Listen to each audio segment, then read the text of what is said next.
اور فکر یہ ہونی چاہیے کہ ہم اپنے بچوں کو اردو زبان کیسے سکھا دیں. اردو انگریزی سے یا ہندی سے ہمیں بیر نہیں ہے. وقت کے جو تقاضے ہیں اس کو پورا کرنا چاہیے, اس میں مہارت حاصل کرنی چاہیے, لیکن اردو ادب میں ہمارا عظیم سرمایہ ہے, اس کی حفاظت کی ہمیں بھی فکر ہونی چاہیے. بہرحال اب میں دعوت دیتا ہوں جناب ڈاکٹرز مولانا بھی ہیں, ڈاکٹر بھی ہیں, اور جو مولوی ہوتا ہے یعنی عالم باقاعدہ, وہ تو اگر ڈاکٹر نہ بھی ہو, یہ پھلجھڑی والی جو ڈگری ہوتی ہے تب بھی وہ ہوتا معالج ہی ہے, اس لیے کہ نفس پہ انگلی کون رکھے گا. جیسے دنیا کے لوگ بہت ترقی یافتہ, جیسے روشن خیالی کی بات کی ہمسر قادری نے, تو وہی روشن خیالی تو عذاب بن گئی کہ ہم مولوی کو بڑا حقیر سمجھتے. جیسے غالب نے کہا مولانا حالی سے کہ میاں آپ مولوی ہیں, آپ کا شاعری واڑی سے کیا واسطہ. وہ مولوی اور دوسرے مولوی جو تھے مولانا فضل حق خیر آبادی, دونوں اتنا کام آئے کہ غالب کو غالب کر دیا, ورنہ مومن اور میر کے مقابلے میں کہاں ٹھہرتے غالب. تو غالب کو غالب بنانے میں ان کے شاگردوں کا کردار تھا, اور غالب کا بڑپن کہ جو کچھ فضل حق خیر آبادی اور مولانا حالی نے اس میں کاٹا پیٹا تھا, کہا استاد یہ صحیح نہیں, ہلکا ہے, آپ کے شاعر نشان نہیں ہے, اس کو غالب نے رکھا نہیں. اسی انتخاب سے غالب کا انتخاب دنیا میں ہوا, وہ چمک گئے, لوگوں کے موٹے موٹے دیوان دب گئے غالب کے چھوٹے دیوان کے سامنے, اس لیے کہ انتخاب ہوا تھا. تو وہاں سے دنیا ادب کو یہ پیغام بھی ملتا ہے کہ جو کچھ آپ لکھتے ہیں وہ فقیر کی بڑھ سمجھ کے نہیں سمجھنا ہے, بلکہ اس میں قطع و برید کیجیے, کاٹیے, ختم کیجیے, کچھ اس کو چھاپیے اتنا جو جس سے آپ کے ذریعے زندہ رہ جائیں. یہ نہیں قلم اٹھایا آپ نے لکھ دیا اور بالکل آخری نبی کی طرح آپ ہیں کہ آپ کی ہر بات تسلیم کر لی جائے گی. کیوں تسلیم کی جائے گی بھائی؟ بہت کچھ اس میں کاٹا جانا چاہیے, بہت کچھ نکال دینا چاہیے.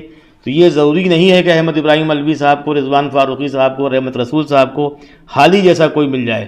یہ دور موالیوں کا ہے, اس میں اپنا کام خود ہی کرنا ہے. بہرحال میں اپنی بے ترتیب گفتگو کے بعد بہت ہی مقتدر اور محترم شخصیت ڈاکٹر سکندر علی اصلاحی سے کو زحمت دیتا ہوں کہ وہ تشریف لائیں اور آج کے موضوع پہ گفتگو.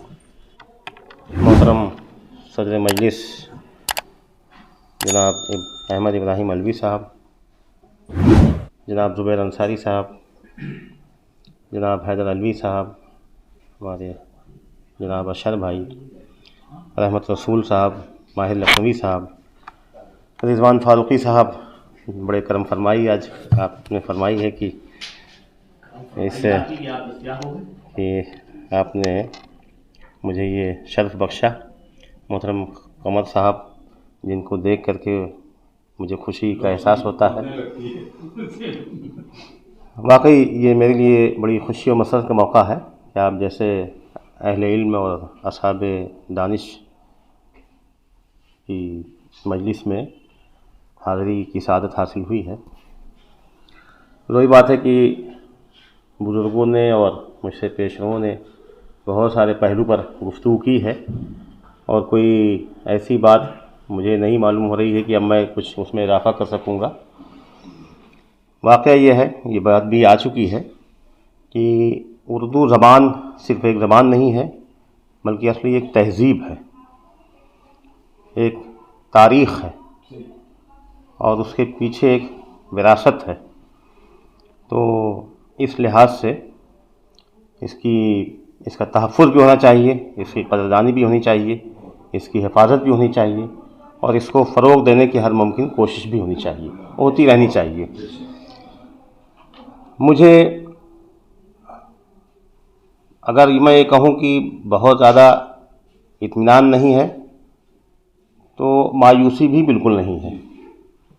بلا شبہ ایک طویل عرصے سے اردو کے ساتھ جس طرح کا رویہ اختیار کیا گیا ہے اور دانستہ کیا گیا ہے,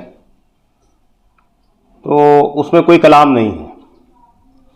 اردو زبان کو ختم کرنے کی, اسے مٹانے کی, اس کی صورت کو مسخ کرنے کی ہر ممکن کوشش کی گئی ہے, اس کا انکار نہیں کیا جا سکتا.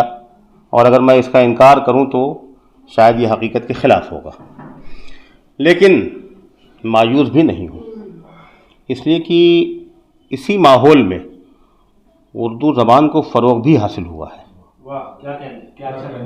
میں نے ہندوستان میں بھی غور کیا, ہندوستان میں دیکھا بھی, مشاہدہ بھی کیا ہے. اتر پردیش اور دہلی میں اگر اردو کا ماحول بڑی حد تک کمزور ہوا, تو میں نے یہ دیکھا کہ کرناٹک میں اور مہاراشٹرا میں اور دوسری ریاستوں میں مضبوط بھی ہوئی ہے اور اردو کو فروغ حاصل ہوا ہے. اور اردو میں اتنی کتابیں اور اتنے شعراء اور اتنے ادیب پیدا ہوئے ہیں کہ ہم سمجھتے ہیں کہ یہ تو کہا جا سکتا ہے کہ اتر پردیش سے مہاراشٹر اور کرناٹک میں منتقل ہو گئی اردو، لیکن ختم ہو گئی یہ نہیں کہہ سکتے ہم. ختم نہیں ہوئی ہے. میں نے ہندوستان میں بھی دیکھا اور اس بیرون ملک بھی دیکھا، یہاں تک کہ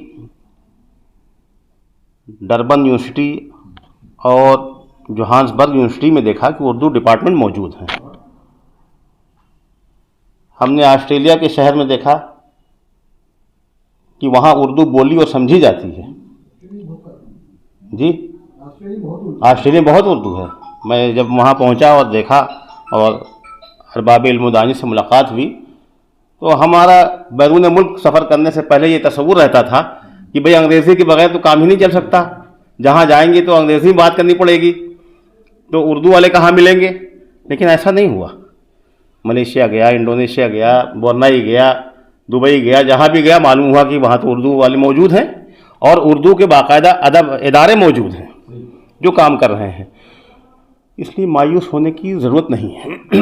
ایک پہلو، ایک زمانے سے یہ تو نہیں کہہ سکتے ہم کہ اردو زبان کوئی مذہبی زبان ہے، لیکن مذہب کو اردو کے دائرے سے جان بوجھ کر کے دور رکھا گیا، یہ ایک بہت بڑی کمی ہے اور اب اس کی تلافی ہونی چاہیے.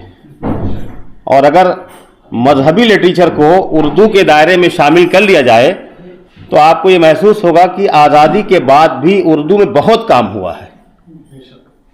جو لوگ مذہبی لٹریچر کو اردو ادب سے الگ کر دیتے ہیں ان کو یہ شکایت رہتی ہے کہ اردو میں کچھ کام نہیں ہو رہا ہے.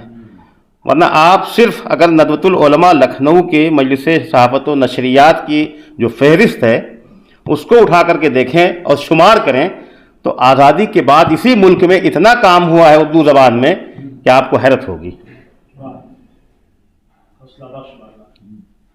خود جماعت اسلامی جس سے میری وابستگی ہے، جماعت اسلامی ہند کا جو ادارہ ہے اور جو اس کا پبلشر ہے مرکزی مکتبہ اسلامی پبلشر، اب تک ہندوستان کی آزادی کے بعد سے اب تک 3,500 کتابیں شائع ہوئی ہیں اردو میں.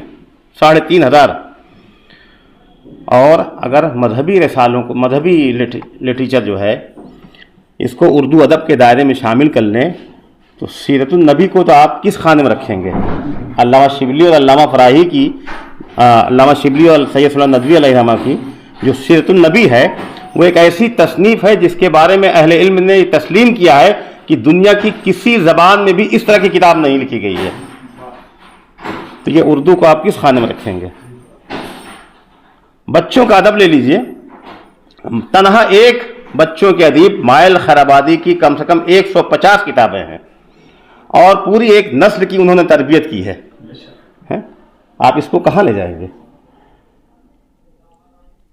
افضل حسین صاحب نے پوری درسیات کی ایک فہرست تیار کر دی ہے. مولانا یوسف اصلاحی صاحب نے سچا دین کے نام سے پوری ایک فہرست تیار کر دی ہے.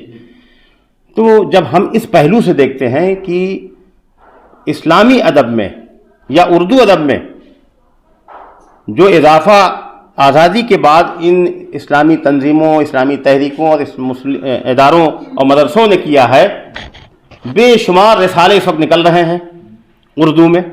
خود لکھنؤ سے تقریباً 24 رسالے نکل رہے ہیں، 2 درجن رسالے اردو میں. جب ان سب چیزوں سے واقفیت نہیں ہوتی ہے تو ہم یہ سمجھتے ہیں کہ اردو ختم ہو رہی ہے. ایسا نہیں ہے. ہم نے چونکہ مدرسوں کو اور اسلامی اداروں کو اردو ادب کے دائرے میں شامل نہیں کیا ہے اور جب نظر جاتی ہے تو شاعروں پر اور افسانے پر اور ناول پر جاتی ہے تو یہ محسوس ہوتا ہے کہ کچھ نہیں ہو رہا ہے. تو میری بس آج کی گزارش یہ ہے کہ آپ حضرات اردو ادب کو مذہبی ادب آپ نہ کہیں، لیکن کم سے کم اردو کے دائرے میں مذہبی جو رسائل ہیں، مذہبی جو لٹریچر ہے اس کو شامل کر لیں تو یہ بہت بڑی بات ہوگی. اور آخری بات یہ، میں اس کر کے اپنی بات ختم کروں گا کیونکہ ہم کو احمد ابراہیم علوی صاحب کو سننا ہے، کہ ہماری یہ کوشش ہونی چاہیے کہ جس طرح کی یہ چھوٹی چھوٹی نشستیں ہوتی ہیں بڑی قابل قدر ہیں. میں اس میں شریک نہیں ہو پاتا ہوں لیکن اخبارات میں پڑھتا رہتا ہوں، ایسے بھی موبائل پر دیکھتا رہتا ہوں، بڑی خوشی ہوتی ہے. اور میں اپنی بہت سی دوسری مصروفیات کی وجہ سے شریک نہیں ہو پاتا ہوں، لیکن میں اکثر آفتاب اظہر صاحب سے کہتا رہتا ہوں اور بھی دوستوں سے کہتا ہوں کہ بھئی جہاں بھی کہیں ایسی نشست ہو تو مجھے ضرور اطلاع ہونی چاہیے، میرے پاس وقت ہوگا تو میں ضرور آؤں گا۔ اس کے ساتھ ساتھ اگر ہم یہ کوشش کریں کہ ابھی یہ بات بھی آئی تھی کہ بچوں پر توجہ دی جائے اور بچوں کو کسی طرح سے کمپٹیشن کے ذریعہ، مقابلوں کے ذریعے، جیسے ہم اسلامی کوئز کے مقابلے کراتے ہیں اسی طرح سے آپ اگر اردو زبان کے مقابلے کرائیں اور کسی طرح سے، جیسے ابھی زبیر بھائی نے بتایا، اپنی کوشش کا ذکر کیا، بہت قابل قدر ہے، قابل ستائش ہے، اس طرح کی کوشش ہوتی رہنی چاہیے اور فکر یہ ہونی چاہیے کہ ہم اپنے بچوں کو اردو زبان کیسے سکھا دیں۔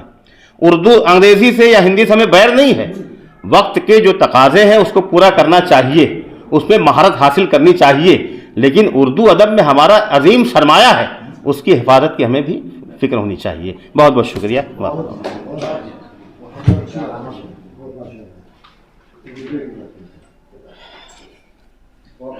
بہت خوب، حضرت مولانا ڈاکٹر سکندر علی اصلاحی صاحب نے بہت ہی کارآمد گفتگو کی اور کئی پہلوؤں سے ان کی تقریر ایسی ہے کہ جس کو محفوظ رکھا جائے، دور تک پہنچایا جائے۔ یہ کام انشاءاللہ لرن آن لائن ود فیضان خان کے ذریعے ہوگا اور بات ہماری جہاں تک ہم پہنچانا چاہتے ہیں وہاں تک پہنچ جائے گی۔